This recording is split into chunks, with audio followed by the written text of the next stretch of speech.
es la tarde en el continente americano. Cuando anochece en Europa y amanece en Asia, así cae la tarde en el continente americano y transcurre la noche y el amanecer en el resto del mundo. La tarde. ¿Qué tal? Bienvenidos a la tarde de NTN 24. Gracias por su compañía y por su preferencia. Las vías de comunicación, como siempre, están abiertas para usted. Vamos con la información. El Consejo Permanente de la OEA dio un primer paso para la activación del TIAR en Venezuela. 12 países votaron a favor de esta convocatoria del órgano de consulta del Tratado Internacional que permitiría pedir ayuda militar extranjera. Ahora los cancilleres de las naciones que lo integran se reunirán para tratar el impacto desestabilizador de la dictadura de Nicolás Maduro. Hoy en la sesión participó el ministro de Relaciones Exteriores de Colombia, Carlos Holmes Trujillo. Emiliana Molina tiene toda la información. Hola, ¿qué tal? Pues durante el transcurso del día, ante la Organización de Estados Americanos como testigo, los países miembros del TIAR, que son 19 países en total, votaron a favor de la convocatoria del órgano de consulta para ver cómo continuarán lidiando con el tema de Venezuela ante la amenaza que este país representa para la región y el hemisferio occidental. Son 12 los países que votaron a favor. Es Estados Unidos, Argentina, Brasil, Chile, Colombia, Venezuela, Paraguay, República Dominicana, El Salvador, Guatemala, Haití y Honduras. Y 5 abstenciones. Estas son Trinidad y Tobago, Uruguay, Costa Rica, Panamá y Perú. ¿Qué significa esto? Que en las próximas semanas se reunirán los cancilleres para ver cómo van a responder a las amenazas que representa Venezuela ante la región y podrían reunirse ante el marco de la Asamblea General de Naciones Unidas. Ahora muchos países están en contra de varios artículos donde dicen que podrían utilizar una intervención militar para responder a los ataques del gobierno en disputa de Nicolás Maduro. Sin embargo, hay otras opciones en este tratado, como por ejemplo la ruptura diplomática, rupturas económicas o posiblemente un bloqueo naval, aéreo y de transporte. Sin embargo, tendremos que ver qué ocurre en la reunión de cancilleres para ver exactamente cuál será la respuesta a Venezuela. Hemos reconocido al presidente encargado Juan Guaidó, así como las acciones realizadas por este para restituir la democracia en ese país.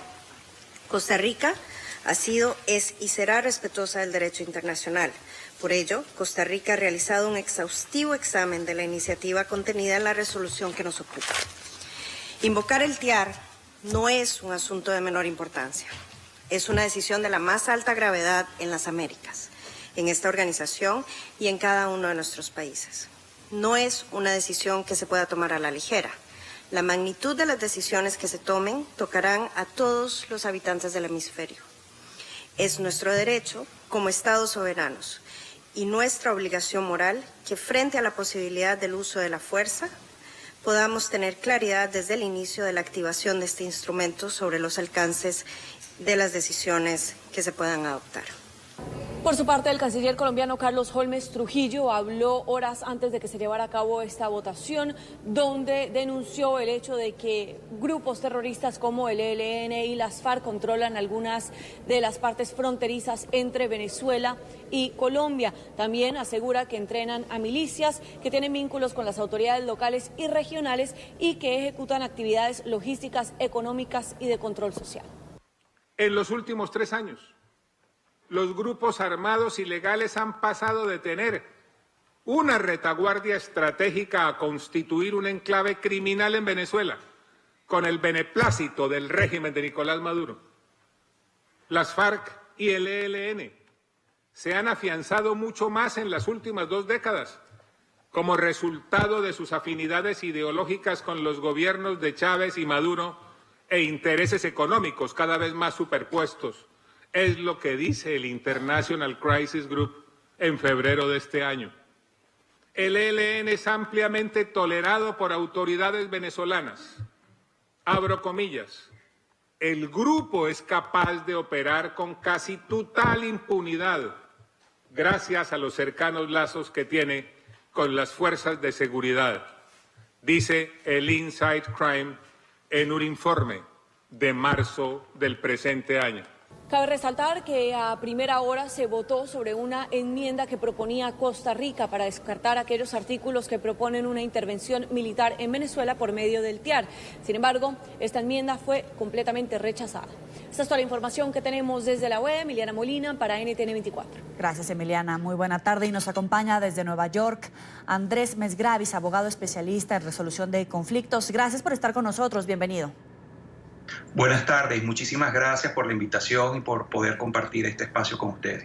A partir de ahora, las delegaciones de esos países tendrán que decidir cómo van a presionar a Maduro y determinar si rompen relaciones diplomáticas y económicas o si van a ir más lejos y podrían decretar un bloqueo al transporte naval y aéreo. ¿Cuál de esas vías es la más probable o si hay otra? Bueno, comencemos por la que es la idónea.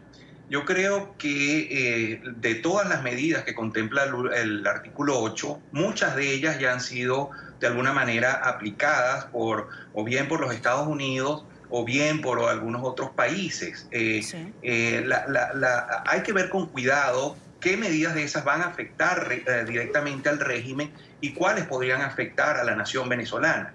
Entonces, cuando hacemos este ejercicio y también nos damos cuenta cuál es la verdadera naturaleza del conflicto, porque algunos, y esa es la percepción que tenemos de la reunión del día de hoy en el Consejo Permanente de la OEA, pareciera que algunos embajadores todavía no tienen clara la naturaleza del conflicto, piensan que esto es un conflicto político y que por ende es inadecuado el uso de la fuerza. Pero cuando se tiene real conciencia de la naturaleza del conflicto y se tiene conciencia de que se está enfrentando no a un partido político, a una organización política ni a un gobierno, se está enfrentando nada más y nada menos que a una tiranía narcoterrorista sin precedentes en la historia del continente. Entonces, cuando se enfrenta a una narcotiranía, no es muy razonable pensar que una vía pacífica y electoral va a ser eficiente para resolver el problema. También se debe tener en cuenta que mientras más se tarde en afrontar la dura realidad que es necesario el uso de la fuerza, legítimo de la fuerza, pues mayores serán los costos, no solamente para la nación venezolana, sino también para la paz y seguridad de todo el continente. ¿Pero qué ha fallado? Porque usted bien dice que hoy se tuvieron 12 de 19 votos, pero algunos de los miembros pues no tenían esta claridad. ¿Qué ha fallado por parte de Venezuela, de Juan Guaidó, de los países exponentes y firmantes de este documento para activar a este órgano consultivo, para que quede claro y que no haya duda, no haya ninguna discrepancia respecto a que se tiene que combatir a un madurismo narcotirano, narcoterrorista, con las pruebas que se otorgaron de que estaría acompañando Nicolás Maduro al ELN y a estos reincidentes de las FARC? Sí, y no solamente esos grupos irregulares, también hay presencia de grupos terroristas como el Hezbollah y Hamas. Entonces, y aparte de todo el narcotráfico y que las propias Fuerzas Armadas venezolanas están siendo rebeldes e insubordinadas a su comandante en jefe legítimo. Entonces, apartando eso y además apartando que este conglomerado criminal está encima de las principales reservas petroleras del planeta y de recursos estratégicos como el uranio o el torio, pues es evidente que está en peligro la paz y seguridad del continente. Entonces, ¿qué ha fallado o qué debemos nosotros, sobre todo los venezolanos, hacer? Yo pienso que se debe hacer una campaña pública. No basta con una campaña cara a cara de diplomático a diplomático, sino debe haber y comenzar intensivamente una campaña de concientización a escala mundial, donde se haga ver la verdadera naturaleza del conflicto y también se encare de una vez por todas que la única solución idónea para resolver este conflicto es el uso legítimo de la fuerza. ¿Qué ha pasado? ¿Por qué esto no se ha hecho con anterioridad? Bueno, porque probablemente el gobierno interino apostó al principio de año a una solución que no terminó dándose, que era el quiebre de la Fuerza Armada Nacional Venezolana. Ese quiebre no se dio, quedó en evidencia el 30 de abril que no se dio, y luego se han apostado a unos diálogos que en mi opinión son completamente ineficaces e inútiles. Ya este es el 9º diálogo que se da en Venezuela con el régimen, y aún cuando se pactara un proceso electoral, vamos a estar claros, ese proceso electoral, aún cuando sea transparente y libre, esos resultados serían ineficaces si el control del monopolio de las armas, el control de la fuerza, sigue en manos del régimen. Ahora, Costa Rica quería que se incluyera una línea en el acuerdo de hoy que firmara todos los países, de incluir un texto aprobado que implique que no se van a incluir o implicar el empleo de la Fuerza Armada, es decir, quitar de las opciones a la opción militar de una intervención extranjera. Sin embargo, esa propuesta no prosperó y el documento no tiene esa excepción. Hoy, ¿la opción militar en Venezuela está en firme o después de los cambios en el gobierno de Estados Unidos con la salida de John Bolton, esta opción queda fuera? Esta opción, como se debatió hoy en día, no puede ser eliminada ni por el Consejo Permanente, como quedó en evidencia en el día de hoy, porque no está en su competencia es para convocar o no convocar, y tampoco está en la competencia del órgano de consulta derogar una disposición del tratado internacional. El artículo 8 contempla expresamente el uso de la fuerza, y aunque algunos países no estén de acuerdo ejerciendo su derecho legítimo, soberano, de votar en contra del uso de la fuerza, pues esa opción sigue estando en el artículo 8. De manera que si, por ejemplo, en la segunda quincena del mes de septiembre se lleva a cabo esta reunión de cancilleres y en ese momento deciden adoptar unas medidas distintas al uso de la fuerza, como por ejemplo podría ser un bloqueo naval, eso no implica que una semana después cambien las circunstancias y también vuelva a reunirse nuevamente el órgano de consulta y esta vez sí acordar el uso legítimo de la fuerza. Ahora, Donald Trump declaró que John Bolton se extralimitó en la política hacia Venezuela. De hecho, el presidente de Estados Unidos también criticó la postura de su ex asesor de seguridad en las negociaciones con el régimen de Corea del Norte y sobre un eventual encuentro con Nicolás Maduro. Dijo, no quiero hablar sobre eso. Vamos a escuchar primero cómo lo dijo y vuelvo con usted. Bueno, teníamos una política exterior en Venezuela y claramente es bastante difícil lo que está pasando. Estamos tratando de ayudar a las personas con ayuda humanitaria y probablemente, claramente no es bueno por todo lo que ha sucedido, pero hay un terrible régimen allí, hay gente que está muriendo, es un país donde hace 15 años era uno de los países más ricos de la región y ahora están muriendo sin agua, sin medicinas, sin comida, sin nada. Así que estábamos intentando ayudar tanto como podemos y estábamos trabajando también con Colombia, pero claramente yo estaba en desacuerdo con John Bolton sobre Venezuela, creo que se extralimitó bastante. Estamos trabajando con Colombia y también con Brasil, trabajando con otros países. Yo no estaba de acuerdo con John Bolton por algunas de sus actitudes sobre Venezuela y bueno, ya lo dije, creo que se extralimitó y estamos siguiendo muy de cerca el caso de Venezuela. En estos días es fundamental conocer la posición que va a adoptar a partir de ahora el presidente Donald Trump, pero la primera pregunta es, ¿Estados Unidos seguirá respaldando a Juan Guaidó como presidente interino de Venezuela? ¿Y qué va a pasar con Colombia? Porque antier todavía se hablaba de que si había un ataque por parte del madurismo a Colombia, Estados Unidos iba a respaldar a Colombia. Pero hoy, con estos cambios, ya con este paso en la OEA, ¿qué se puede esperar de Estados Unidos?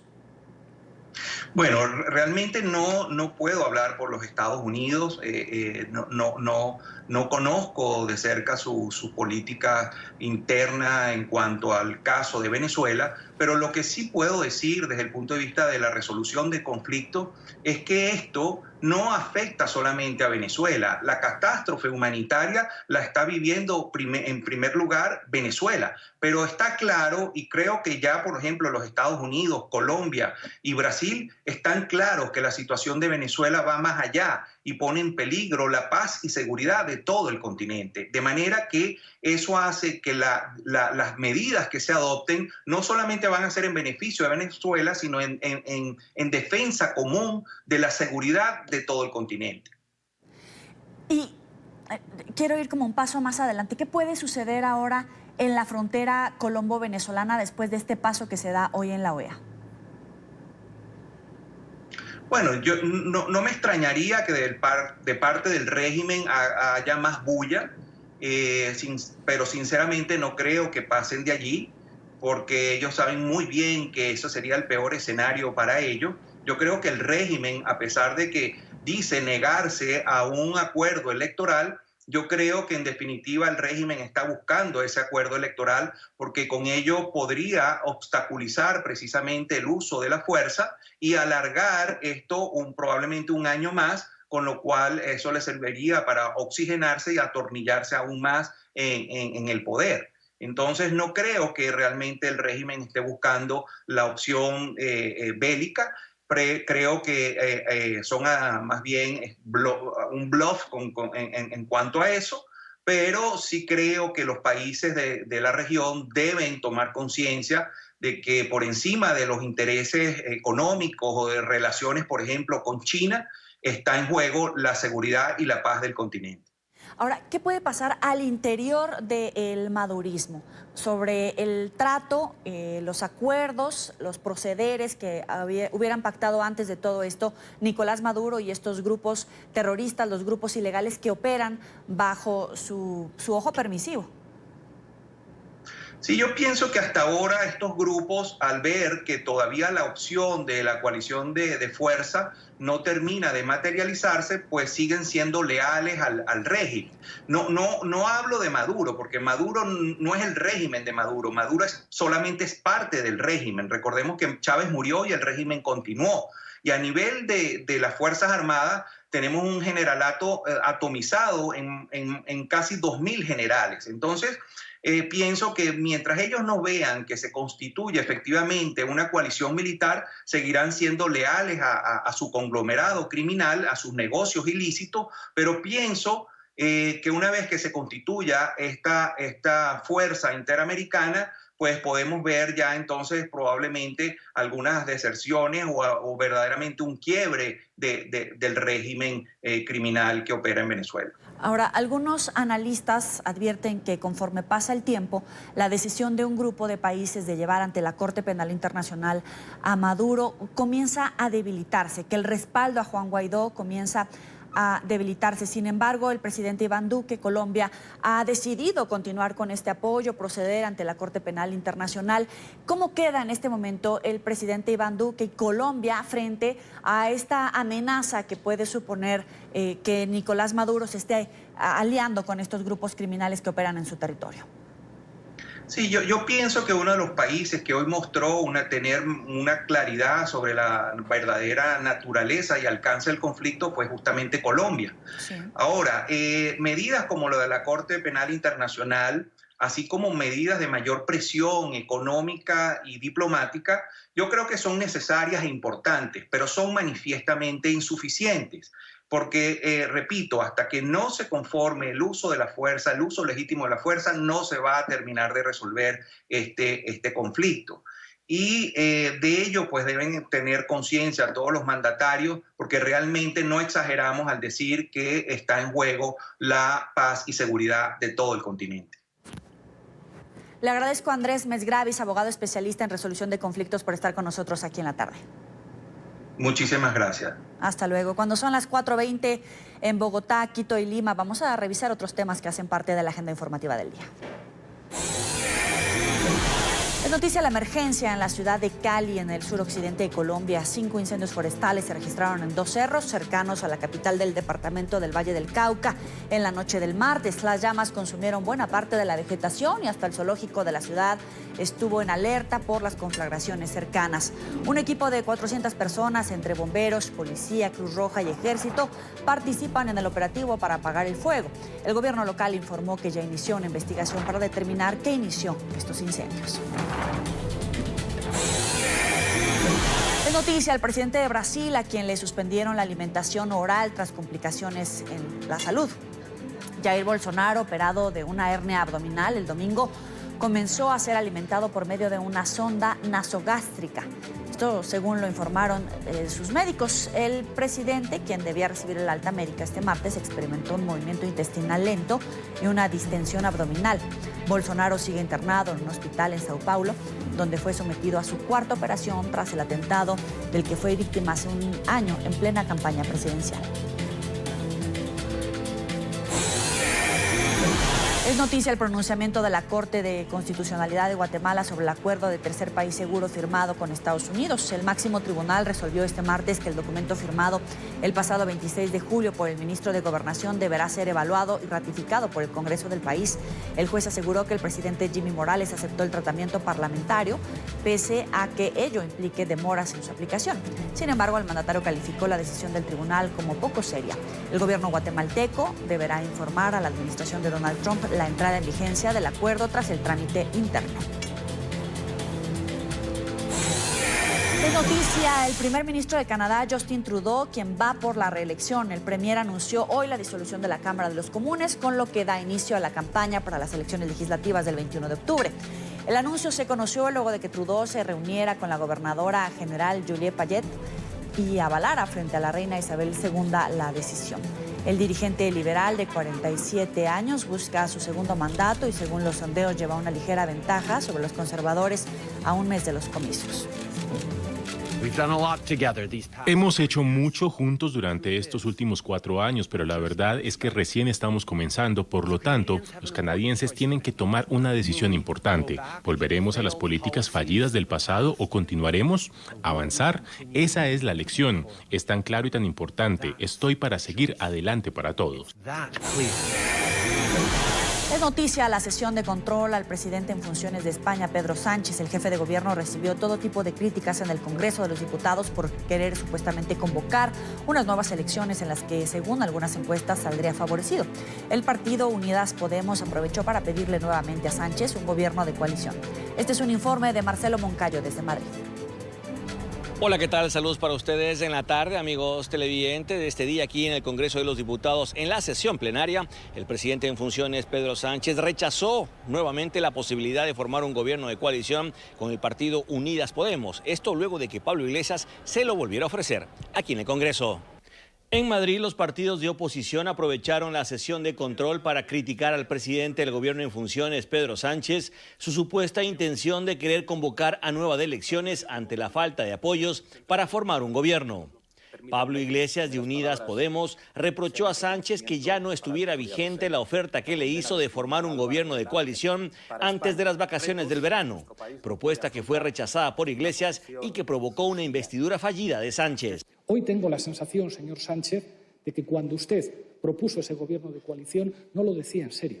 Porque cuando alguien propone algo en serio, la propuesta no dura 3 días, porque un gobierno de coalición no se negocia en 3 días.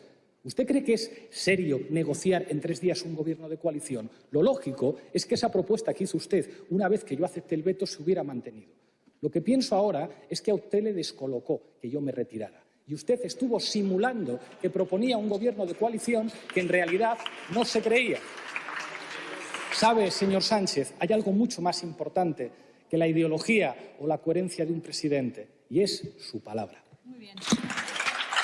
De su parte, Sánchez dejó claro que el gobierno de coalición ya no es una opción y responsabilizó a Iglesias de unas futuras elecciones. Nosotros hemos respetado profundamente a Unidas Podemos en todos y cada uno de los planteamientos. Señor Iglesias, lo que le pido es que reflexione, no lleve al país de nuevo a elecciones y no haga lo que hizo en el año 2016 y ha hecho también en el mes de julio, facilitando precisamente el bloqueo de la derecha e impidiendo que haya un gobierno del Partido Socialista. En esta sesión de control, además de las diferencias entre los dos principales partidos de izquierda, quedó claro que la desconfianza entre Sánchez e Iglesias es mutua, situación que hace más probable la realización de nuevas elecciones. Lo dicho, televidentes de la tarde, si hasta este 23 de septiembre no hay un gobierno formado aquí en España, se deberán convocar a nuevas elecciones. Este es el informe para la tarde. Marcelo Moncayo, NTN 24, Madrid. Primera pausa en la tarde. Recuerde seguirnos en las cuentas de Twitter que aparecen en su pantalla. @NTN24, @NTN24B y mi cuenta personal, @Joely Ramírez.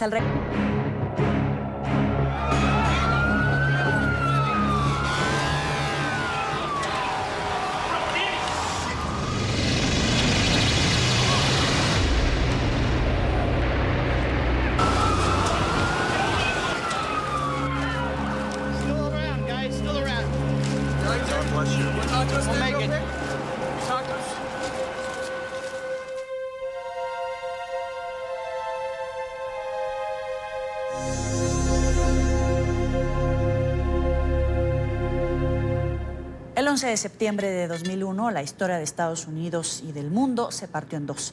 Los ataques a las Torres Gemelas en Nueva York, el Pentágono y el intento fallido de atentar contra el Congreso pusieron en vilo al mundo. Estados Unidos conmemora 18 años de los peores atentados terroristas de su historia. En diferentes puntos del país honraron la memoria de las cerca de 3.000 víctimas mortales que dejaron los múltiples ataques. En nuestro estudio en Nueva York nos acompaña José Antonio Rosario, fotoperiodista. Hace 18 años era el editor gráfico del diario La Prensa y vivió las escenas de estos atentados. José Antonio, muchísimas gracias por tenerte, un privilegio. Gracias a ustedes por la invitación. Primero que nada, me gustaría que le compartieras a nuestro auditorio qué estabas haciendo los primeros minutos del desarrollo de esta noticia. ¿Cómo fue tu reacción periodística? Estaba durmiendo. Me tocaba cubrir las elecciones para la alcaldía de Nueva York. Fue un martes. Y estaba durmiendo porque me tocaba trabajar esa noche. Yo estaba casado en ese tiempo con una cineasta colombiana, Catalina Santamaría, que había salido temprano a filmar una película que estaba haciendo en el Alto Manhattan. Y ella me llamó para decirme que un avión se había estrellado contra la parte norte de una de las torres. Miré por la ventana de mi cuarto y definitivamente vi el humo que salía de la primera torre. Subí a la azotea del edificio con mi cámara y empecé a tomar fotos. Y poco después fue el segundo impacto de las torres. En ese momento bajé, me vestí adecuadamente y salí corriendo hacia las torres. En el camino me encontré un colega y le di la tarjeta de memoria para que llevara la foto que ya tenía del segundo impacto al periódico mientras yo seguía cubriendo el evento. ¿Qué fotografía recuerdas? Esa fue algo súper impactante. Nunca había visto una cosa igual. Y esa fue la que más me impresionó. ¿Nos podrías compartir qué imagen decidiste no tomar o te sorprendió y no alcanzaste a tomar, o decidiste no tomar por el dolor que podría representar?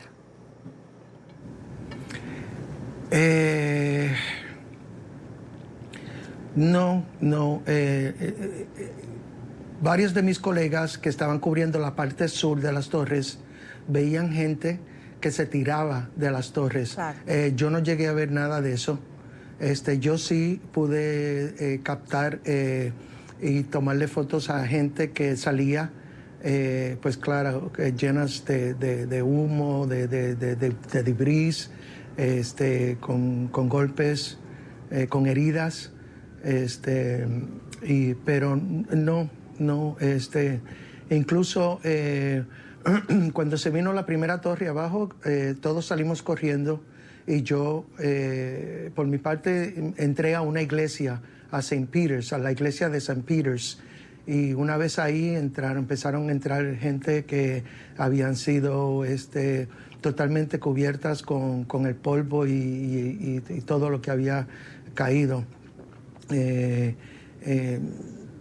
Habían personas que no podían ni respirar porque todo estaban llenas completamente de un polvo blanco.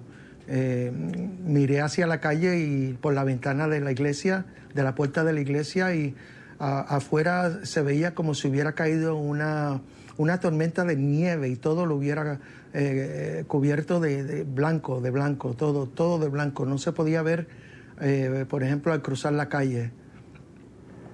Ahora, cada vez salen más imágenes y me recuerdan la fotografía que acabas de nombrar, esa donde hay una persona que se ve que está cayendo de cabeza de una de las torres, lanzándose antes de que la torre se viniera abajo. De hecho, hay varios libros en Estados Unidos que publican el debate que sostuvieron los miembros de una redacción, los camarógrafos, los fotógrafos, los directores editoriales, sobre si, por ejemplo, durante el desarrollo de la noticia, las cámaras que transmitían en la televisión debían cerrarse en un close-up a captar justamente esa gente que se estaba tirando de cabeza, o mantener solamente un encuadre de las dos torres en llamas. El debate es si ese tipo de coberturas requieren de hacer un zoom a la desgracia, un close-up a lo que está sucediendo en ese momento por vender más, por alimentar el morbo, o si por el contrario debe de únicamente retratarse la situación sin necesariamente ver el dolor de las víctimas. ¿Tú qué opinas? No, fíjate, en mi opinión, el fotoperiodista no debe alterar la foto o la imagen de ninguna manera o forma. Y cuando un medio de comunicación manda a un fotoperiodista o un periodista a cubrir una asignación, esa persona son los ojos y los oídos del mundo o de esa publicación. No podemos vendarle los ojos al fotoperiodista o al camarógrafo de lo que está pasando. Es la responsabilidad de esa persona documentarlo todo, por más gráfico y por más triste y más doloroso que sea. Te doy un ejemplo. Yo cubrí el terremoto en Armenia, en el 99 creo que fue, y tomé una foto de un niño que había sido sacado de los escombros 2 días después del terremoto. Una imagen pues obviamente muy fuerte. La envié de Pereira, la envié a Nueva York, y en la redacción, después me contaron, obviamente, se formó una polémica porque mucha gente en la redacción opinaba que la imagen era muy fuerte para que se publicara, y los otros, pues la otra parte decía que no, que eso era lo que estaba pasando y por qué no informarle al público de lo que estaba pasando. Pues gracias a Dios la foto fue más fuerte que cualquier otra opinión y se publicó de portada, y pues valió la pena de que yo estuviera ahí, de que hubiera hecho el intento de arriesgarme o lo que fuera, de salir corriendo y buscar, ¿no? Para mostrar lo que estaba pasando. Es una responsabilidad que tenemos que hay que hacerlo. No se pueden vendar los ojos o limitar de ninguna manera o forma el trabajo que el periodista hace. Y si, por ejemplo, está viendo algún familiar, o sea, entiendo que los argumentos que dan estos directores editoriales para no transmitir esas imágenes era el dolor de los familiares, de las potenciales víctimas mortales de ese atentado. ¿Es por vender más, por morbo? ¿Se debe de privilegiar el informar? ¿O dónde quedan esas consideraciones de tono incluso hasta ético para algunos? Es difícil, no niego que es difícil, que sí, que hay que tener consideración y hay que respetar los sentimientos de las personas, especialmente, claro, los familiares de las víctimas. Pero hay casos y hay casos. Han habido casos donde sí se aguanta la noticia o se aguanta el nombre o la identificación de la persona, de la víctima, por esa misma razón, pero hay momentos en que no. ¿Qué cambió para la prensa ese día? ¿Perdón? ¿Qué cambió para la prensa ese día? ¿Qué cambió? Sí. ¿Qué cambió para la prensa? No sé, no sabría cómo contestar esa pregunta. Yo creo que todo cambió para todo el que vive y trabaja en Nueva York, y quizás hasta para el mundo entero, todos los Estados Unidos, ¿no? Nadie se pensó que una cosa así podría ocurrir acá, en suelo estadounidense, pero pasó, y si algo cambió es que desde ese momento, pues, se sabe, todos saben que sí, que puede pasar, que no es imposible. En ti como colega periodista, ¿qué secuelas quedan respecto a, por ejemplo, el miedo, la frustración, el enojo, no sé, los sentimientos que te inundaron ese 11 de septiembre, que hoy todavía, que lo recuerdas, te hace revivir uno de los momentos más importantes de la historia del periodismo actual? Fíjate, es curioso que... Bueno, nada, te digo que después del 9/11 yo quedé en un estado de estrés y de ansiedad tan difícil que tuve que irme de Nueva York. Me fui a Puerto Rico y allá estuve 13 años hasta que llegó María y me dejó sin luz y sin agua, pero esa es otra historia. Pero curiosamente, todos los años, de alguna manera u otra, yo siempre estaba aquí para esta fecha, siempre, todos los años. Y claro, no podía estar en Nueva York y no ir a Ground Zero y darme una vueltita por ahí y ver la gente y ver lo que estaba pasando y tomar una foto que otra, ¿no? Pero sí, siempre, todos los años, no sé cómo, pero curiosamente siempre he estado aquí para esta fecha. ¿Y cuáles fueron las lecciones que nos dejaron ese día como medios de comunicación sobre cómo cubrir una noticia de ese tamaño, cómo se cubren los ataques terroristas? Porque a ustedes los sorprendieron, les cayeron 2 edificios encima, pero ahora hay otro tipo de ataques terroristas que requieren una reacción más inmediata, incluso para salvar la vida.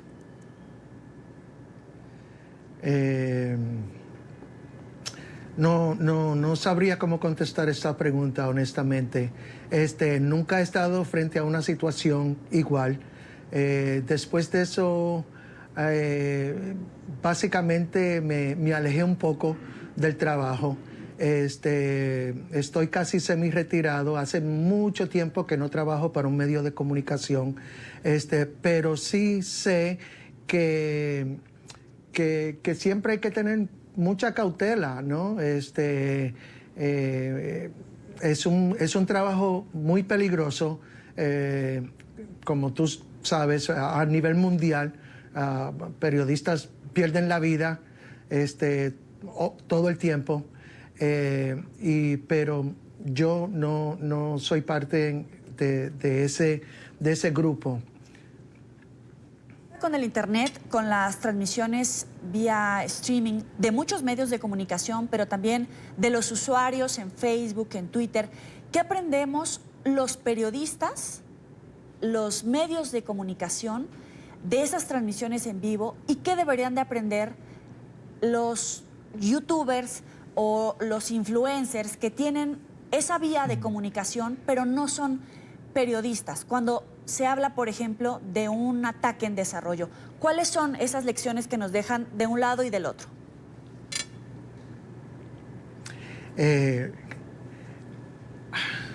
A mí siempre me ha dado mucho coraje cuando estaba cubriendo una asignación y las personas que no tienen nada que ver, que no son periodistas, se hacen pasar por periodistas y se meten en el medio de todo. Hoy en día todo el mundo es fotógrafo, ¿no? Con su celular y con sus maquinitas y qué sé yo qué. Pero hay que tener mucho cuidado porque hoy en día la imagen es muy fácil de manipular. Cualquiera puede poner cualquier cosa en cualquier momento, en cualquier lugar, y tú no sabes si es, como dice, ya tú sabes quién, fake news o es de verdad. Es muy difícil, es muy difícil. La lección que hay por aprender es que hay que tener mucho cuidado. No puedes creer todo lo que ves y todo lo que oyes porque es difícil. Tiene que ser una fuente muy reliable, muy con mucho mérito. Le agradezco muchísimo a José Antonio Rosario estas reflexiones, compartirnos la historia personal de este 11 de septiembre ya hace 18 años. Gracias por estar con nosotros. Gracias a ustedes nuevamente por la invitación. Hasta luego. Y en este 11 de septiembre, Donald Trump encabezó las ceremonias en Washington y Virginia. Desde el Pentágono lanzó una dura advertencia a quienes pretendan atentar contra la Unión Americana. Los homenajes del Ejecutivo comenzaron en la Casa Blanca. El presidente junto a la primera dama y los empleados del despacho oval guardaron 1 minuto de silencio en honor a las víctimas, seguido de las notas del clarín fúnebre.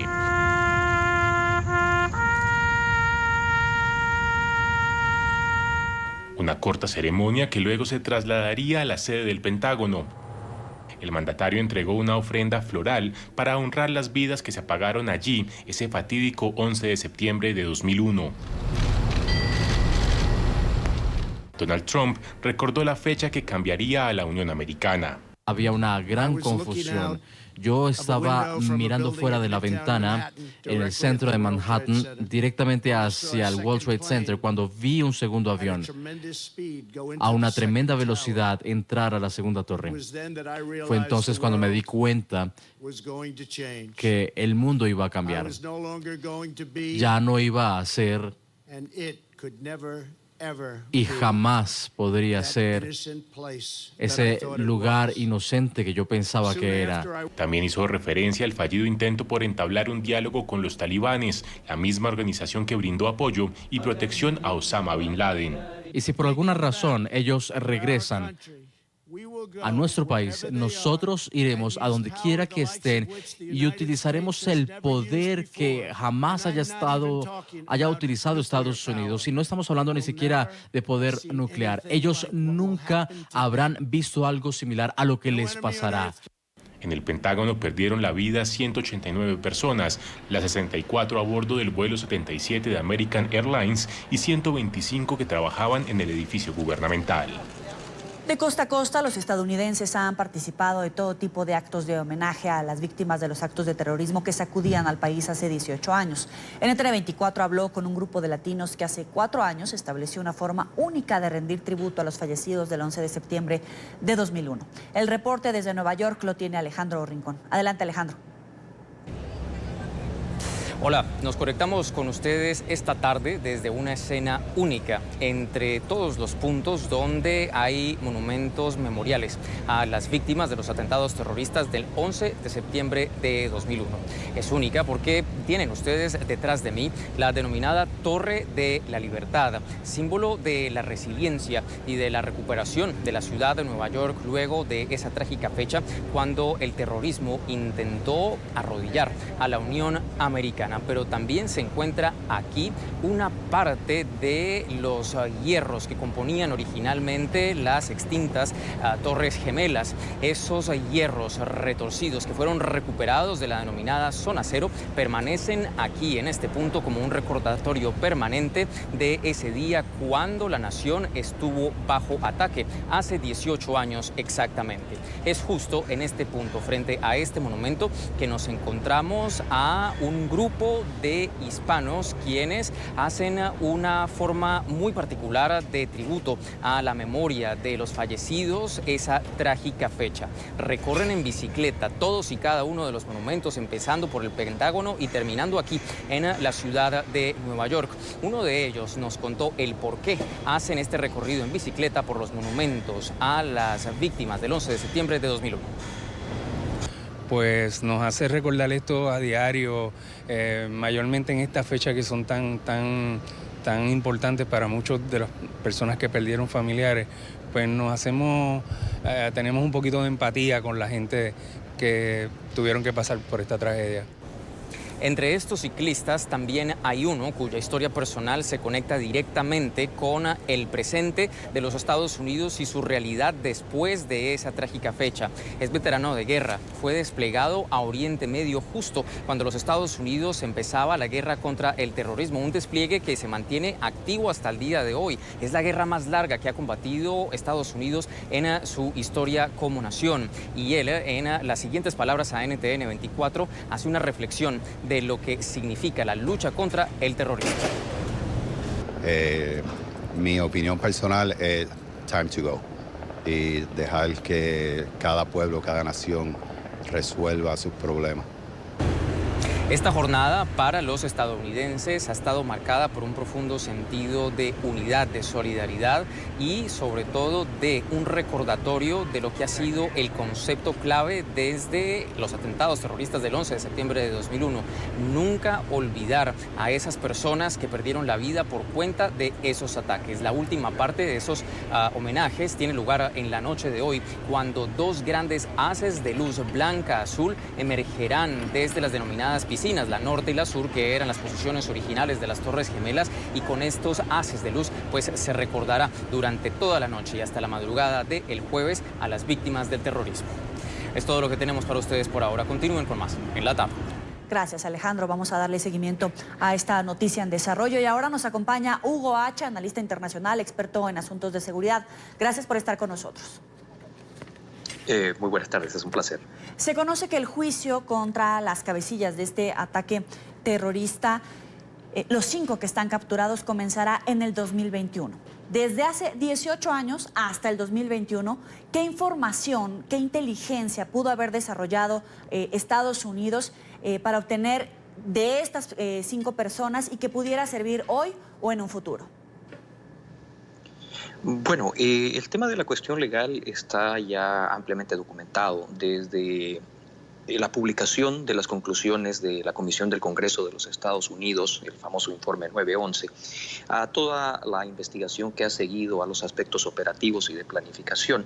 Han demostrado hasta la saciedad la participación de los individuos que usted menciona en la planificación, organización, articulación y ejecución de los ataques del 11 de septiembre. Sin embargo, eso es simplemente el aspecto jurídico. Hay 2 aspectos que se deben valorar y que han sido señalados a lo largo de los reportajes que usted ha venido desarrollando. Primero, la visión testimonial de quien en aquel entonces tal vez no soñaba con ser el presidente de los Estados Unidos y que de una forma cándida expresa de que para él su mundo jamás sería el mismo. Y el otro del veterano desplegado en guerra, que más o menos coincide en esa percepción. Lo que sucedió 18 años atrás es definitivamente uno de los grandes quiebres y choques culturales de la historia de la humanidad.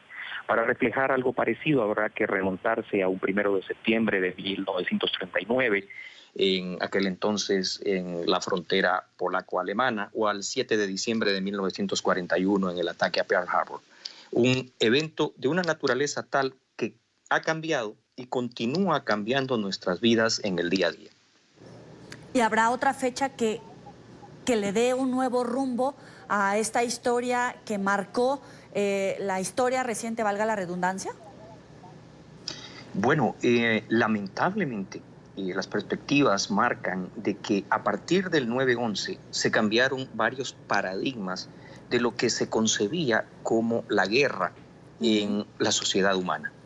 Se terminó la lógica de frentes, retaguardias, del respeto mínimo por poblaciones civiles, de un inicio y un fin de hostilidades, de la identificación de bandos beligerantes, así estos fueran insurgencias, y se trasladó a lo que es, y usted lo dijo muy bien también unos momentos atrás, el conflicto bélico de mayor extensión en la historia de los Estados Unidos en particular y probablemente de Occidente en su conjunto.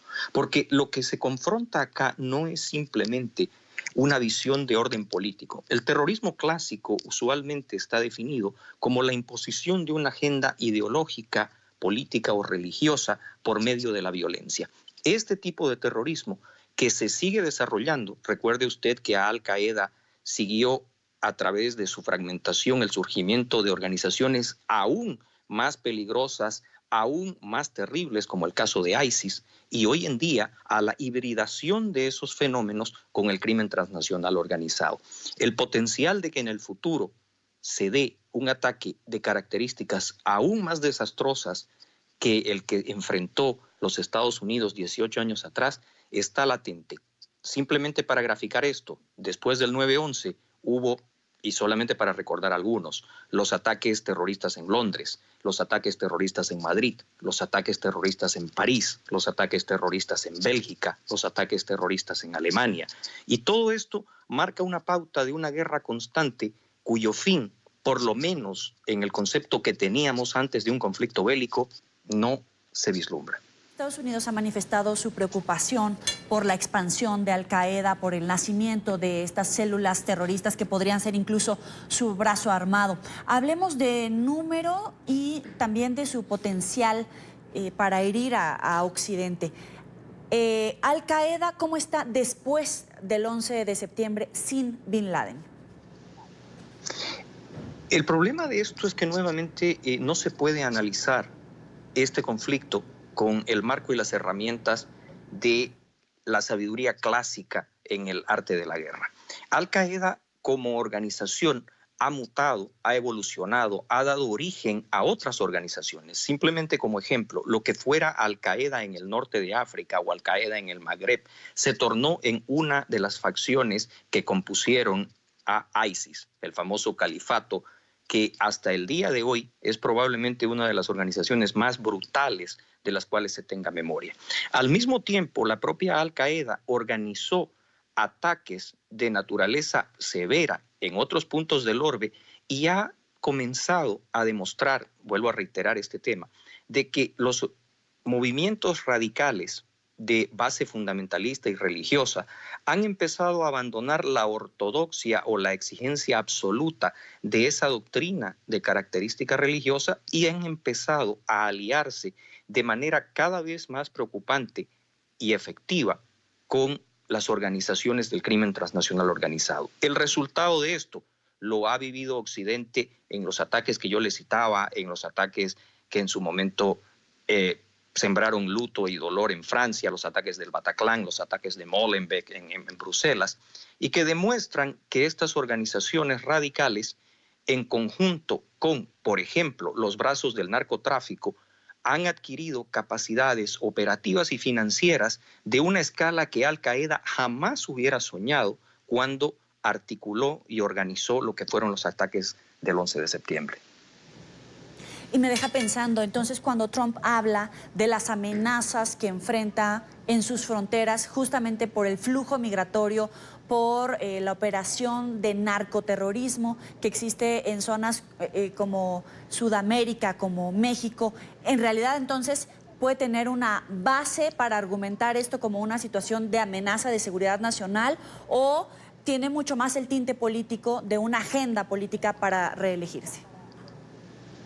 Bueno, creo que desde la perspectiva de lo que uno pudiera desear, cabría esperar de que fuera una cuestión de aprovechamiento de orden político o proselitista. Sin embargo, desgraciadamente ese no es el hecho. Los fenómenos que usted ha citado, que incluyen la provocación de crisis de naturaleza humanitaria y de fenómenos de migración masiva, no son privativos de nuestro hemisferio.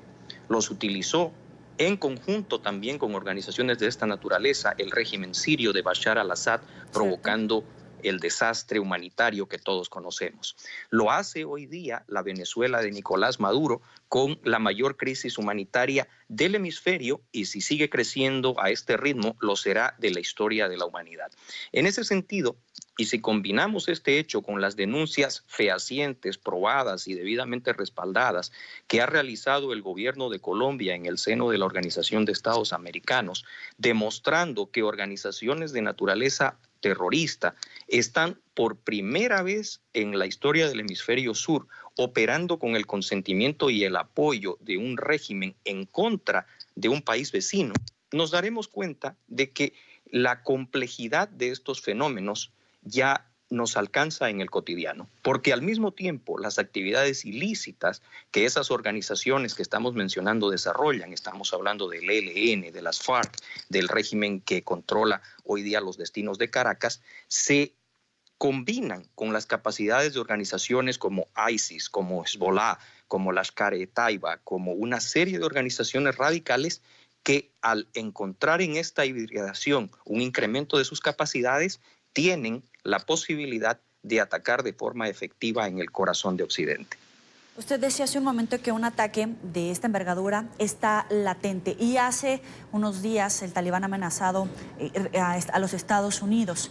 ¿Qué debe de hacer entonces el gobierno de los Estados Unidos en este momento cuando vienen unas elecciones presidenciales, cuando la agenda de Donald Trump se centra principalmente en temas de seguridad nacional con China, con Rusia, con el acuerdo nuclear del que acaba de salir?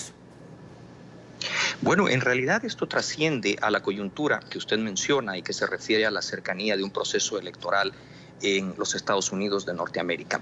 En la comunidad de inteligencia, así como en la comunidad de contraterrorismo, hay una máxima que dice de que quienes están en la defensa de la tranquilidad, de la paz y de las libertades de Occidente no pueden darse el lujo de fallar una sola vez, porque alcanza con una sola vez en el que los sistemas de control, de contención, de vigilancia o de análisis fallan para que un ataque de naturaleza catastrófica pueda suceder.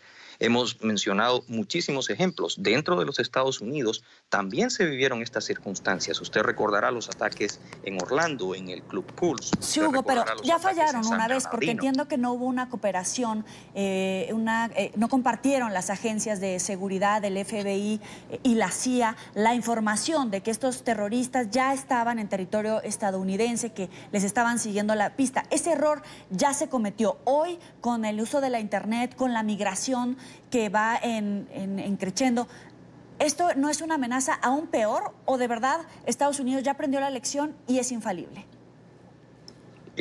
No existe la infalibilidad, lamentablemente, en ninguna estructura ni organización social que la humanidad haya intentado hasta ahora. Pero lo problemático de esto es que para estructurar los ataques del 11 de septiembre, Al-Qaeda acudió a una serie de métodos que hoy día serían neutralizados con relativa facilidad. Por ejemplo, el uso de la hawala para el movimiento de los dineros, que facilitaron a la célula terrorista la ejecución de sus propósitos. Hoy en día, cuando existen regímenes como los que gobiernan, por ejemplo, a Cuba, a Nicaragua, a Bolivia, a Venezuela, que facilitan transacciones de manera que emplean sus circuitos formales, bancarios, financieros, pueden proporcionar a este tipo de organizaciones capacidades que nunca antes tuvieron. Vamos a un ejemplo claro. Hezbollah, hoy en día, conforme a todas las reglas de la ortodoxia de la lucha antiinsurgente y contraterrorista, debería estar al mínimo de sus capacidades. Sin embargo, gracias a las capacidades que le genera su participación en los circuitos del narcotráfico en el corazón del hemisferio occidental, es capaz de montar operaciones complejas de una envergadura nunca antes vista en contra de Israel.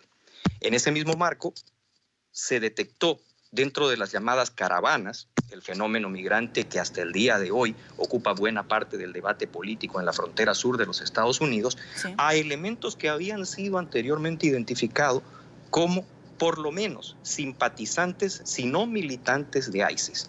Eso le da la pauta a usted de que el fenómeno que se originó 18 años atrás continúa vivo, goza de buena salud, se ha adaptado y se ha desarrollado en modelos para los cuales ni la mejor tecnología puede garantizarnos una protección absoluta. Hugo Hacha, internacionalista, gracias por estar con nosotros. A usted. Hasta luego. Avanzamos. El ex vicepresidente de Estados Unidos, Joe Biden, sigue siendo el más opcionado para llevarse la nominación demócrata el próximo año y medirse con el actual mandatario Donald Trump. Este es un informe de nuestra cadena aliada Deutsche Welle. Aunque Joe Biden tiene tras de sí una larga carrera política, se ha fijado un nuevo reto. Quiere ser el próximo candidato a la presidencia para unir, dice, al país. En este edificio municipal de Laconia, en New Hampshire, muchos aseguran admirar al ex vicepresidente, pero quieren escuchar qué propone como candidato presidencial. Debemos defender el alma de esta nación. Por eso, ante todo, decidí presentar mi candidatura. Biden destacó sus logros durante la administración del expresidente Barack Obama y los problemas que abordará si resulta elegido. No obstante, muchas de sus afirmaciones son farragosas y carentes de precisión. Debería ser más conciso al explicar las cosas. Eso me ha decepcionado un poco. Me gustó lo que dijo y entiendo lo que estaba intentando decir. Otros puede que no tanto. Hoy hay muchos indecisos aquí. Habló de cuestiones que considero importantes, de inmigración y de la violencia con armas de fuego. Pienso que podrá mejorar las cosas y sabrá volver a unir a los estadounidenses. A la mañana siguiente, en la convención del Partido Demócrata en New Hampshire, Biden es uno de los 19 aspirantes demócratas que se prepara para hablar y defender su posición. Al ser el favorito, está bajo presión. Cuando sale a la palestra, la audiencia le da una calurosa bienvenida. Pero los partidarios de sus principales rivales, los senadores Elizabeth Warren y Bernie Sanders, parecen ser mucho más entusiastas. Creemos que Elizabeth Warren es la candidata ideal. Es inteligente, tiene un plan y quiere cuidar el planeta y a todos los estadounidenses, no solo a un 1%. ¿Qué piensa usted del favorito? ¿De Biden? Cualquiera menos Trump. Si resulta elegido, lo respaldaré, pero prefiero a Elizabeth Warren. Newcastle en New Hampshire, otra parada electoral de Joe Biden.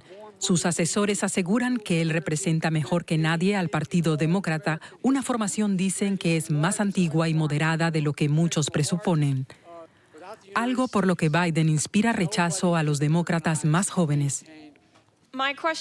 Me gustaría saber cómo vamos a confiar en que usted combatirá el cambio climático si entre los recaudadores para su campaña está Andy Goldman, cofundador de una compañía que extrae combustibles fósiles. Míreme a los ojos. Le garantizo que pondremos fin al uso de los combustibles fósiles y que no cooperaremos con ellos. Sus palabras no parecen convencer a la activista, pero Biden prosigue su campaña. Le espera un largo combate. Y avanzamos. En Florida continuará detenido el polizón que llegó a Miami escondido en un avión que salió de La Habana. El hombre se presentó ante un juez de inmigración para pedir de manera oficial el asilo político. Sin embargo, la fiscalía pidió que no se le otorgue dicho estatus. La noticia la tiene Paola Serra. Adelante, Paola. Hola, ¿qué tal? Muy buenas tardes. Pues bien, Juniel García, este joven de 26 años que llegó a los Estados Unidos en la parte de carga de un avión charter procedente de la isla de Cuba, se presentó esta mañana frente a un juez en una corte de inmigración de Chrome, justo al lado del centro de detención de inmigración donde ha permanecido desde el pasado mes de agosto.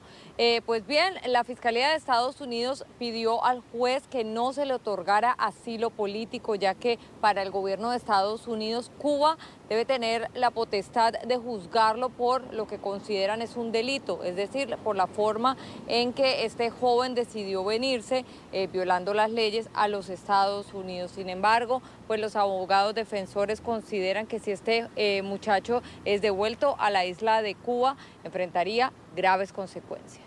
La posición nuestra es que él merece asilo basado en lo que le iba a pasar a él si es regresado a Cuba. La posición del gobierno es que es un delincuente, que se escapó de Cuba de una forma delictiva, y para la mente del gobierno, el sistema penal de Cuba es igual que el sistema penal de los Estados Unidos. Igual lo podemos castigar aquí, lo pueden castigar allá.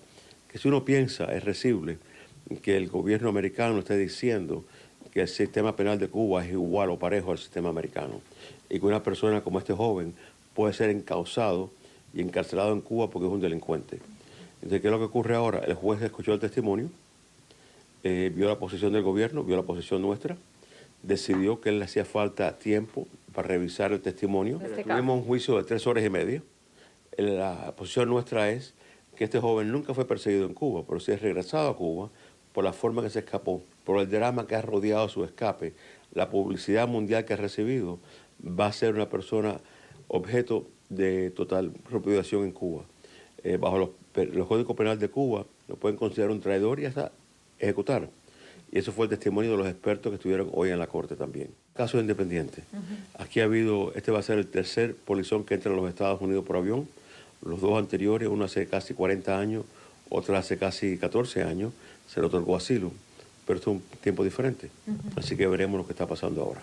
El juez que se encuentra evaluando este caso pudiera dar una respuesta en los próximos 10 días. De ser aprobado el asilo político para Yuniel García, pudiera comenzar también el proceso de reunificación con su esposa e hija que continúan en la isla de Cuba.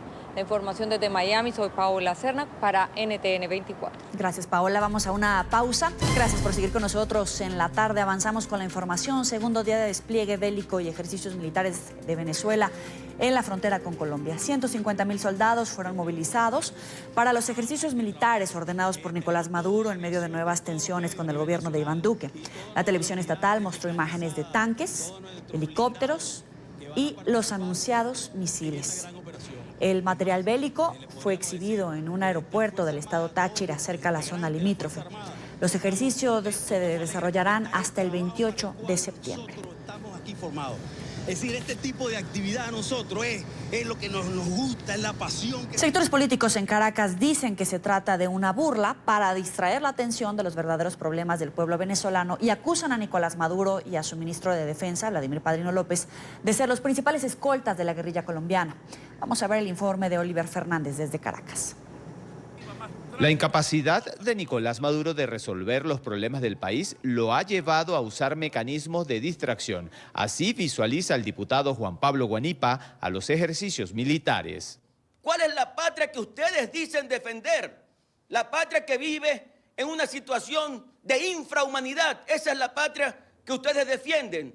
La patria que ustedes han destruido hasta el punto de que no tenemos ni siquiera billetes que puedan servir para hacer las transacciones y que la gente cobre en bolívares y tenga que gastar en dólares. Esa es la patria que ustedes quieren defender.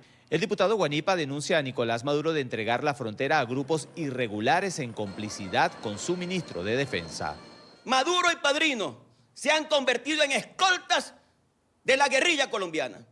Esa guerrilla que transita libremente por las calles de Venezuela y que hace lo que le dé la gana en Venezuela, amparada por una dictadura que no le importa absolutamente nada el ejercicio delincuencial de esos guerrilleros ni del narcotráfico, porque lo único que les importa es mantenerse en el poder. Y para eso hacen alianza hasta con el diablo. El ciudadano común no ve solución a la crisis ni con guerra ni con ejercicios militares. Realmente me parece una payasada todo lo que está pasando. Es algo así como una cortina de humo para distraer toda la situación que está pasando realmente en el país. Debería enfocarse el Estado más bien en la gente que come en las calles, la gente que no tiene nada que comer, que no tiene dinero para comprar comida, enfocarse en la gente que está enferma, que no puede ir a un hospital. Te voy a contestar sinceramente, me parece otra payasada del gobierno. Según el diputado Guanipa, solo en el estado Zulia hay 400 pistas clandestinas dedicadas al narcotráfico. En el estado Zulia, en este momento, hay 400 pistas clandestinas para el tráfico de drogas. ¿Y dónde está el Estado venezolano defendiendo la frontera venezolana? ¿Dónde está el Estado venezolano ejerciendo la seguridad y defensa de la nación? No existe esa defensa. Presuntamente los ganaderos del estado Zulia están siendo perseguidos y extorsionados por grupos irregulares y no hay quien los defienda. Es la información que manejamos desde Caracas. Continúen con más de la tarde de NTN 24. Vamos a conocer la situación a esta hora en la frontera colombo-venezolana. Diego de Pablos, nuestro periodista, está en el lugar de la noticia. Muy buena tarde, adelante con el reporte. Hola, buenas tardes. Los saludo desde el Puente Internacional Simón Bolívar entre Villa del Rosario y San Antonio del Táchira, y se sigue sintiendo un ambiente de zozobra acá en esta zona de frontera ante los ejercicios militares que ha anunciado el presidente Nicolás Maduro. Hay una pequeña diferencia, que hoy ya el flujo de peatones que pasan por esta estructura pues no es tan grande como el del día de ayer. Ayer Migración Colombia reportó extraoficialmente que 65.000 personas atravesaron los puentes internacionales en el área metropolitana de Cúcuta, pero hoy esa cifra ha descendido notablemente. Lo que sí se sigue sintiendo es un ambiente de temor, puesto que ayer en las horas de la tarde y también hoy en las horas de la mañana se revelaron algunos videos, algunas imágenes en donde se ve el movimiento militar en la única vía que comunica desde San Cristóbal hasta San Antonio del Táchira. Se vieron algunos convoys militares, se vieron carrotanques, se vieron algunos misiles y un movimiento grande de militares venezolanos que venían hacia esta zona. Lo que sí está confirmado es que en esta parte de la frontera no hay ejercicios militares programados, pero sí lo hay a pocos kilómetros de este lugar, en el sector de La Fría, donde hay un gran batallón y un gran contingente militar. Allí se van a desarrollar en las horas de la tarde algunas operaciones militares, pero está un poco retirado de acá, de este sector de frontera. Por su parte, las autoridades en Colombia garantizan la soberanía y envían un mensaje de calma a todos los habitantes del norte de Santander y también del área metropolitana de Cúcuta para que se tranquilicen y pues dejen que Venezuela realice sus ejercicios militares en completa normalidad. Esa es la información que tenemos por el momento desde aquí, desde el Puente Internacional Simón Bolívar, en la frontera colombo-venezolana. Continúen ustedes en nuestro Centro Internacional de Noticias. Muy buenas tardes. Muy buena tarde, Diego. Y en esta parte del programa nos acompaña Hernán Sanín, ex viceministro de Defensa de Colombia. Gracias por estar con nosotros. Bienvenido. Muchas gracias. ¿Cómo les va?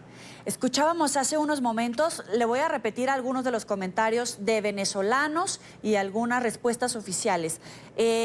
Algunos califican como un ambiente de zozobra, otros califican estos ejercicios militares como una payasada, otros más como una bravuconada. ¿Usted cómo los calificaría? Desafortunadamente quiero omitir todo ese tipo de calificativos. Si nos remitimos un poquitico a la historia, sabemos que nosotros somos una misma nación, que Venezuela y Colombia somos una sola nación, un mismo origen, y yo no quisiera referirme a nada que pueda resultar agresivo contra nuestros hermanos venezolanos. Ahora, dime. Si viendo algunas de las imágenes de los equipos que trasladó Nicolás Maduro a la zona fronteriza, los tanques, los camiones, los misiles, los helicópteros, yo le pregunto a usted que conoce de esos temas, en verdad, ¿qué tan dañinos pueden llegar a resultar? Porque algunos hablan de que en segundos Bogotá podría conocer pues lo dañino que pueden llegar a ser estos equipos, pero en verdad, ¿sirven? ¿Tienen cómo financiarlo? ¿Son tan malos como aparentan? No. Desafortunadamente, y es importante que se ubiquen en la realidad, no constituyen ninguna amenaza para la nación colombiana, para su pueblo, para nuestra fuerza pública. Eso no es más que una demostración inocua de su poderío, y de ninguna manera constituyen ni siquiera una provocación para el pueblo colombiano. Nosotros somos respetuosos de que Venezuela y su gobierno ilegítimo haga internamente sus pruebas, pero de ninguna manera consideramos que eso constituya nada distinto a ser una cosa irrisoria a nivel de un conflicto internacional. ¿Hace lo correcto entonces el gobierno del presidente Iván Duque en hacer un llamado a la calma, decir que no va a reforzar o a modificar un operativo en esa zona fronteriza en respuesta a estas acciones de Nicolás Maduro? Es lo correcto. Nuestra tradición democrática, la solidez de nuestras instituciones hacen que nosotros no caigamos en ninguna provocación. Colombia es sereno en observar los ejercicios militares que puede hacer Venezuela, los respeta sus ejercicios internos y observa lo que puede estar pasando, y de ninguna manera va a caer ante ninguna tentación ni ninguna provocación del gobierno ilegítimo de Venezuela. ¿Para qué sirve este fantasma de la guerra que activó Nicolás Maduro? Simplemente es un sofisma de distracción, es una prueba de su debilidad, es evidenciar una vez más, ya incluso dentro del concierto internacional, su debilidad y su poca legitimidad. Desafortunadamente aquí ni siquiera Colombia cree en eso, y menos internamente en su pueblo y en su gente, que eso no pase a ser de un sofisma de distracción, pretendiendo con eso distraer una nación que ha sido oprimida por sus medidas antidemocráticas. Eso no le sirve a él para nada y con eso no va a conseguir absolutamente nada. Es decir, está solo porque ni siquiera sus filas militares van a responder a la orden de atacar a Colombia. Está totalmente solo. Yo no creo que ni siquiera haya unidad de mando. Los militares venezolanos son conscientes de sus capacidades y saben que ellos no podrían de ninguna manera hacer ninguna provocación contra Colombia ni contra su fuerza pública. Es simplemente un desafuero que está haciendo el solo Maduro, que está totalmente solo. Sus soldados, su fuerza pública, sus militares saben que ellos no pueden activar la más mínima posibilidad contra Colombia. Por eso en eso se quedó sin respaldo de su pueblo, sin respaldo de sus militares y mucho menos sin ninguna mínima posibilidad de que en Colombia sea aceptado cualquier provocación que él pretenda hacer con eso. Es una payasada lo que está haciendo el señor Maduro con sus ejercicios militares. Hoy se dio un paso para activar el TIAR contra Nicolás Maduro justamente por el apoyo a grupos narcoterroristas que operan en territorio venezolano. ¿Cómo puede impactar esta situación en esta tensión que se vive en la frontera colombo-venezolana? Ni siquiera va a ser necesario activar el TIAR. El TIAR es una medida que es incluso anterior a la guerra y no va a ser necesario, nunca va a ser necesario. En caso de que en una cosa demencial del presidente Maduro y que 2 o 3 personas de sus mismas características mentales se atrevan a ocupar 1 centímetro, a invadir 1 centímetro de nuestro espacio público, nuestra soberanía. En ese caso, pues todos los aliados consideramos que no es una agresión a Colombia, sino a todo el continente, y en ese caso, pues no solo Colombia, que sería suficiente, también estaría dispuesta a activar el TIAR, que hoy justamente se estuvo discutiendo. Y todo eso lo conoce Venezuela, su fuerza pública, por eso no pasa de ser una cosa inocua tratando de distraer los conflictos internos que tiene Maduro con su gente internamente en Venezuela. Usted dice que no va a ser necesario la activación del TIAR, pero dado el caso, el presidente Iván Duque, Colombia debería de encabezar esa petición para activar el TIAR. En la situación en la que estamos en este momento, conociendo la operación del ELN y de grupos reincidentes de las FARC, la banda de Iván Márquez? Claro, como medida extrema, Colombia agotaría todas las medidas previas a tomar alguna acción militar.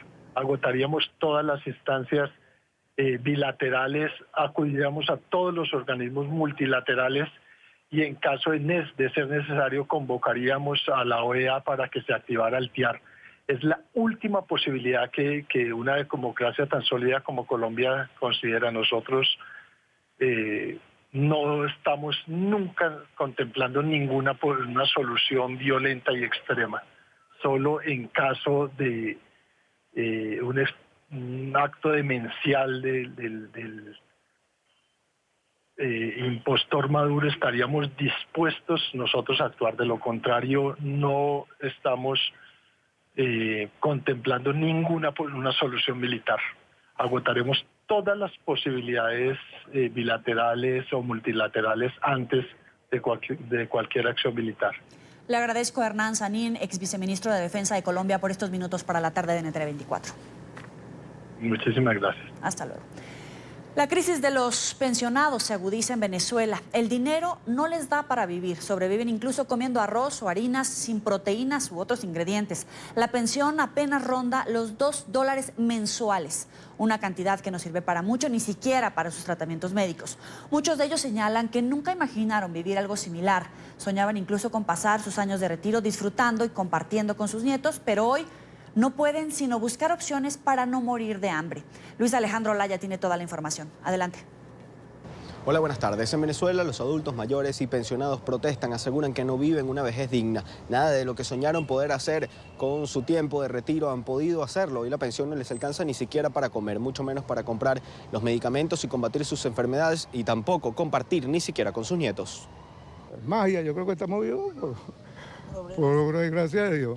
Con magia sobreviven los pensionados en Venezuela. Tienen condiciones paupérrimas de vida y ni siquiera felicidad de tener a sus nietos. Muchos se les han ido en busca de mejores condiciones a otro país. Yo estaba contándole cuentos a mis nietos, llevándolos a pasear, llevándolos al cine. ¿Dónde los llevo? Ahorita ni los tengo porque se me fueron todos. ¿Para dónde se fueron? Bueno, unos están en Chile, unos están en Argentina, unos están en Dubái. No están en España. Es que devengan una pensión de apenas 40.000 bolívares, menos de $2 mensuales, lo cual no les alcanza ni siquiera para comer. A veces solo pueden comer arroz o pasta, sin ningún otro ingrediente. Come arroz solo. Pero estamos comiendo pura harina, más nada. La señora María trabajó 34 años para el Estado y hoy no puede hacer un mercado. Solo le alcanza para 1 o 2 productos de la canasta básica. Un poquitico de carne, que 20 bolívares de carne molida y... O bueno, huevo, medio cartoncito de huevo, que bueno, a ver, es triste, ¿sabes? Su nevera está vacía, en lo que va de año ha perdido 14 kilos de peso. Esta mañana desayunó una arepa tan solo con plátano y no sabía si podría comer en la tarde o la noche. No, agua y luz, mi amor, agua y luz. El señor Valentín López es otro que sobrevive a la crisis. Tiene cáncer y no puede costear sus medicamentos, mucho menos una dieta sana. Y no tengo acceso a los medicamentos ni a los alimentos necesarios que requiero para yo luchar contra esta terrible enfermedad. Se siente desamparado. En el Seguro Social venezolano no lo ayudan, le dicen que no hay lo que necesita. No espera ya nada del gobierno. Yo creo que ya el gobierno no hay que decirle nada porque vemos que tiene un total desinterés con relación a la atención del adulto mayor. Ellos hacen un llamado a los organismos de derechos humanos, principalmente Michelle Bachelet. Señalan que no se puede continuar esperando a que el régimen tenga voluntad de cambiar. Deben buscarse soluciones, pues si siguen esperando, morirán. Desde Caracas, Venezuela, para la tarde de NTN 24, Luis Alejandro Olaya. Gracias, Luis. Vamos a una pausa. Los invito a que se suscriban a nuestro canal de YouTube NTN24. Van a poder encontrar todo el contenido multimedia, nuestras entrevistas, reportajes y la señal en vivo. Recuerden conectarse www.youtube.com/NTN24. Ecuador ha dado un paso más para su salida definitiva de la Unión de Naciones Suramericanas. El proyecto debe ser aprobado por el Pleno de la Asamblea, que deberá ratificar la decisión. La UNASUR nació en el año 2008 con la participación de 12 naciones. La denuncia al Tratado Constitutivo de UNASUR ya ha sido presentada por 7 países: Colombia, Argentina, Paraguay, Brasil, Ecuador, Chile y Perú, mientras que Bolivia, Venezuela, Uruguay, Surinam y Guyana se mantienen en el organismo regional. Ayer la Comisión de Asuntos Exteriores dio el aval para que la iniciativa avance en el legislativo. Nos acompaña Fernando Flores Vázquez, asambleísta y presidente de la Comisión de Asuntos Internacionales. Gracias por estar con nosotros. Joely, muchas gracias a ti. Un gran saludo a ti, el pueblo colombiano y a latinoamericano. ¿Cuáles son las bases que fundamentan esta decisión que ha tomado el presidente Lenín Moreno para la salida de Ecuador de UNASUR? Bueno, definitivamente yo creo que el problema es que la iniciativa de UNASUR nació con una intención de integración para buscar mejorías para nuestros pueblos en el sentido de educación, de salud, de producción, es decir, hacer un bloque de integración que nos permita estar preparados para los nuevos tiempos. Pero cuando se convirtió en un club de amigos de la revolución bolivariana, de la revolución ciudadana, en el caso de Ecuador, que simplemente distorsionó el origen de lo que era realmente el proyecto de integración. Consideramos que los proyectos de integración siempre deben venir por un motivo de Estado, es decir, son los Estados los que deben buscar la integración de sus países y no los gobiernos, porque los gobiernos pasan, pero los Estados permanecen. Este proyecto de UNASUR, si bien es cierto, nació con una buena iniciativa, la distorsionaron y se convirtió en un tema ideológico, lo cual terminó indudablemente destruyendo esta integración, a tal punto que de los 12 miembros que iniciaron este proceso, solamente quedan 5. 7 países ya se han salido, por lo cual nosotros consideramos que es improductivo y necesario permanecer en un bloque que se terminó, que se destruyó y que se utilizó políticamente y no realmente con el ánimo de integración para mejorar la vida de nuestros pueblos. Hay liderazgos dentro de la UNASUR que denuncian que esto no es un proyecto de presidentes en turno, un poco en contradicción con lo que podría suponerse en este momento. ¿Es así? ¿Se volvió un grupo no de amigos para buscar la integración, sino un grupo de amigos o enemigos de presidentes en turno? No, yo creo que no. Desgraciadamente, quien habla en ese sentido creo que justamente contradice lo que estamos diciendo. Nosotros pensamos que los presidentes de turno deben proyectar la integración a nivel de Estado y no a nivel de gobiernos, y menos por un tema ideológico. Quienes estuvieron en su momento en la UNASUR presidiendo los países que conformaban esta gran alianza, pues distorsionaron el proyecto de lo que se estaba buscando con UNASUR.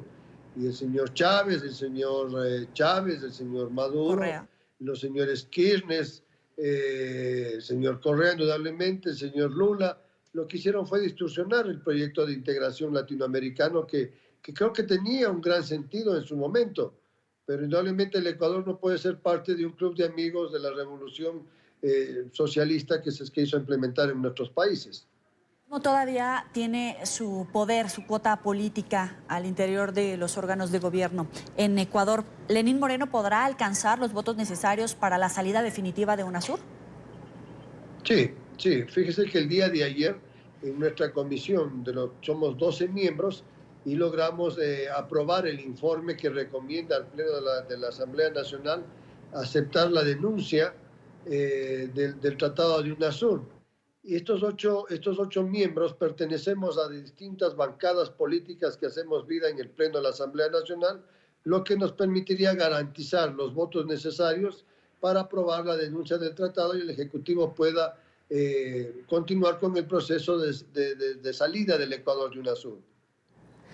Hay muchos que dicen que la UNASUR de cualquier forma ya está muerta. ¿Es así? Yo creo que sí. Indudablemente algo que nació con 12 miembros y actualmente solamente quedan 5. Y no solamente que se está saliendo en este momento, sino que el deterioro que ha venido teniendo UNASUR, la falta de no tener un presidente, de no tener un secretario general, ¿sí? de no tener representantes actualmente en la sede. La sede prácticamente está abandonada, han quedado pocos funcionarios, lo que demuestra indudablemente que UNASUR murió hace mucho tiempo ya. ¿Y qué pasa, por ejemplo, si en las elecciones en Argentina regresa el kirchnerismo o en Brasil nos da la sorpresa y vuelve a instaurarse el grupo que dio origen a este grupo de UNASUR? Yo no creo que suceda eso, definitivamente. Creo que el pueblo argentino y el pueblo brasileño se están reflejando en lo que está pasando en Venezuela actualmente. Miren lo que está pasando en Argentina en este momento, solamente con la idea o con el pensar de que un candidato del kirchnerismo pueda regresar al poder, el shock económico que ha sufrido el pueblo argentino. El pueblo argentino creo que ha entendido el mensaje que vio la misma economía a sus ciudadanos. Un gobierno nuevamente de izquierda, de esa tendencia revolucionaria, lo único que ocasionaría es un caso similar al que está viviendo el pueblo de Venezuela. Y yo creo que la región no está preparada para estas cosas. Y en Brasil creo que van en el mismo camino. El populismo todavía está vivo, es indiscutible, pero yo creo que los pueblos cuando van a votar por sus candidatos tendrán que votar en conciencia, porque los pueblos nos merecemos o votamos por los candidatos que nos merecemos. ¿Tiene sentido la creación de otro grupo que sustituya a la UNASUR, otro bloque regional? Mira, hay una propuesta de Chile de generar PROSUR. No, nosotros pensamos como ecuatorianos de que todo proceso de integración es bueno, pero en lo personal considero que tenemos que reforzar nosotros la comunidad andina de naciones. Nosotros tenemos ya 50 años de vida como comunidad andina y creo que más bien dicho hay que reforzar esos organismos que hemos venido compartiendo, que se han venido trabajando y que han venido ya pasando etapas que tendría que pasar los nuevos organismos creados. Lo único que hay que hacer es que la comunidad andina se adapte a los nuevos tiempos y comience a trabajar realmente en esa integración Latinoamérica y que sus decisiones sean vinculantes a los gobiernos miembros de la comunidad andina. Yo creo que ese es el mejor organismo de integración que tenemos a la mano y que deberíamos trabajar por reforzarlo y por impulsarlo. Le agradezco a Fernando Flores Vázquez, asambleísta y presidente de la Comisión de Asuntos Internacionales, por estos minutos para la tarde. Gracias a ti y un gran saludo. Hasta luego. Vamos a una pausa y volvemos con más. Llegamos al final de la tarde. Recuerden seguirnos en las cuentas de Twitter que aparecen en su pantalla, también en Instagram, @NTN24 y @joelyramirez.journalist. Ya viene la noche y inmediatamente después los esperamos en el informativo de NTN24. Pásala muy bien.